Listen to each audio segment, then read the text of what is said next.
Hello friends, welcome to other video. Well, my name is Mahesh Yadav. Today in this video हम M code को ही continue करेंगे। इससे पहले वाली video पर हमने M00 और M01 के बीच में डिफरेंस समझा था, जो कि मैं आपको डीपली से एक्सप्लेन किया था कि M00 जो कमांड होता है, इस कमांड का यूज़ हम प्रोग्राम के स्टॉप करने के लिए, और जो M01 कमांड होता है, इस कमांड का यूज़ हम ऑप्शनल स्टॉप के लिए यूज़ करते हैं। मैं आपके सामने सिचुएशन भी रिप्रेजेंट किया था कि हम किस सिचुएशन पर किस कोड का यूज़ करते हैं। ठीक है, सो आज की वीडियो पर हम बात करेंगे M02 से स्टार्ट करेंगे। ठीक है, सो M02 जो कोड होता है, ये कोड का यूज़ हम प्रोग्राम को एंड करने के लिए करते हैं। और M30 जो कोड होता है, इसमें भी प्रोग्राम को एंड रीसेट किया जाता है। ठीक है, यदि अगर हमने अपने प्रोग्राम पर M02 कोड इनपुट कर दिया है ना, तो मशीन जैसे ही M02 कोड रीड करेगी वैसे ही प्रोग्राम एंड हो जाएगा, लेकिन मशीन रीसेट नहीं होगा। ठीक है, वहीं पे M02 के स्थान पे यदि अगर हमने M30 कोड यूज़ कर रहे हैं, M02 के स्थान पे M30 कोड यूज़ कर रहे हैं, तो मशीन जैसे ही M30 कोड रीड करेगी वैसे ही मशीन हमारा प्रोग्राम एंड भी होगा और रीसेट भी हो जाएगा। फॉर एग्जांपल के लिए हम कोई मास प्रोडक्शन कर रहे हैं, मास प्रोडक्शन पर बहुत सारे पार्ट्स बनते हैं, राइट। तो कोई एक पार्ट का मशीनिंग हो रहा है, कोई एक पार्ट का मशीनिंग होने के बाद क्या हमारे मशीन को जैसे ही मतलब प्रोग्राम एंड होता है तो रीसेट होना भी जरूरी है। ठीक है, यदि अगर मशीन रीसेट नहीं होगा तो हमें मैनुअली रीसेट करना पड़ेगा, राइट। तो हम M02 वहाँ पे यूज नहीं करेंगे। यदि अगर हमारा कोई मास प्रोडक्शन चल रहा है तो हम वहाँ पे M30 का यूज करेंगे, ताकि हमारे प्रोग्राम एंड भी हो जाए और मशीन रीसेट भी हो जाए, ताकि अगला पार्ट बनने के लिए प्रोग्राम रेडी हो जाए, राइट। तो इस प्रकार से M02 और M30 कमांड का यूज होता है। ठीक है, उसके बाद आता है M03। उसके बाद क्या आता है M03 जो कोड है, इस कोड का यूज हम स्पिंडल के क्लॉकवाइज रोटेशन के लिए यूज करते हैं।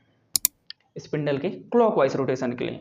अब स्पिंडल का क्लॉकवाइज रोटेशन कैसा होगा? फॉर एग्जांपल के लिए मैं यहाँ पे G97 मतलब G97 कोड जो होता है, इसमें स्पिंडल को कांस्टेंट रखा जाता है। स्पिंडल का जो आरपीएम होता है वो कांस्टेंट रखा जाता है। As for spindle 2000 RPM and M03 input कर दिया, तो स्पिंडल का जो रोटेशन है वो क्लॉकवाइज रोटेशन के लिए हमने M03 कोड का यूज करना है। फॉर एग्जांपल के लिए मैं यहाँ पे साइकिल स्टार्ट करता हूँ,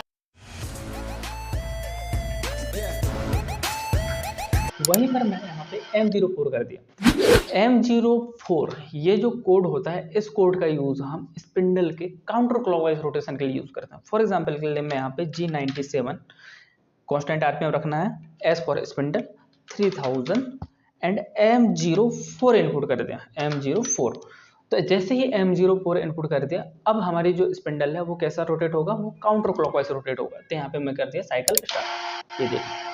तो इस प्रकार से काउंटर क्लॉकवाइज रोटेशन होता है। ठीक, अब इसमें से बहुत सारे लोगों का ये क्वेश्चन रहेगा कि स्पिंडल का जो रोटेशन है इसमें उल्टा हो रहा है सिमुलेटर पर, राइट। जो क्लॉकवाइज चलना चाहिए वो काउंटर क्लॉकवाइज चल रहा है, और जो काउंटर क्लॉकवाइज चलना चाहिए वो क्लॉकवाइज चल रहा है, राइट।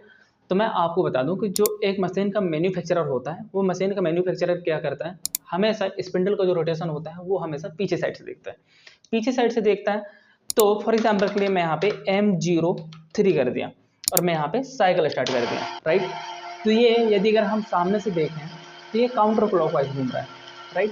और हम पीछे से देखें तो ये क्लॉकवाइज घूम रहा है। देखें, एक मशीन का जो मैन्युफैक्चरर होता है, फॉर एग्जांपल के लिए हम कोई भी मशीन ले लेते हैं, जैसे CNC हो गया, PMC हो गया, बहुत सारी ऐसी मशीनें होती हैं। जो मशीन का मैन्युफैक्चरर होता है वो हमेशा स्पिंडल का जो रोटेशन होता है वो हमेशा स्पिंडल के पीछे साइड से देखता है। यदि अगर हम स्पिंडल के पीछे साइड से देख रहे हैं तो स्पिंडल का जो रोटेशन है वो क्लॉकवाइज है। यहाँ पे देखें, क्लॉकवाइज है। अब कुछ भाई लोग बोलेंगे कि हम तो हमेशा स्पिंडल का रोटेशन फ्रंट साइड से देखते हैं, तो बिल्कुल मैक्सिमम टाइम हम मशीनों में यही देखते हैं कि स्पिंडल का जो रोटेशन होता है वो फ्रंट साइड से देखा जाता है। क्या घूम रहा है? Counter clockwise. वहीं पर M04 कर रहे हैं तो ये क्लॉकवाइज घूमने लगेगा, यदि अगर हम फ्रंट साइड से देख रहे हैं तो। और यदि अगर बैक साइड से देख रहे हैं तो ये क्लॉकवाइज घूम रहे हैं। ठीक है, तो आप याद ही रखें कि हम हमेशा मैक्सिमम टाइम स्पिंडल का जो रोटेशन है वो फ्रंट साइड से देखते हैं, है ना। और जो मैन्युफैक्चरर होता है वो हमेशा स्पिंडल के पीछे साइड से देखता है स्पिंडल का रोटेशन। तो M03 और M04 में कंफ्यूज ना हो, ओके। अब उसके बाद आता है M05। M05 जो कोड है, इस कोड का यूज़ हम स्पिंडल को स्टॉप करने के लिए यूज़ करते हैं। यदि अगर मैंने यहाँ पे M05 कोड इनपुट कर दिया, ठीक है। अब जैसे ही मैं साइकिल स्टार्ट करूँगा G97 से स्पिंडल RPM 3000 पर रोटेट होने लगेगा, राइट, M04 से काउंटर क्लॉकवाइज। और M05 जैसे ही मशीन रीड करेगी वैसे ही स्पिंडल स्टॉप हो जाएगा। तो मैं ये कर दिया साइकिल स्टॉप, देखा, ये हो गया स्टॉप।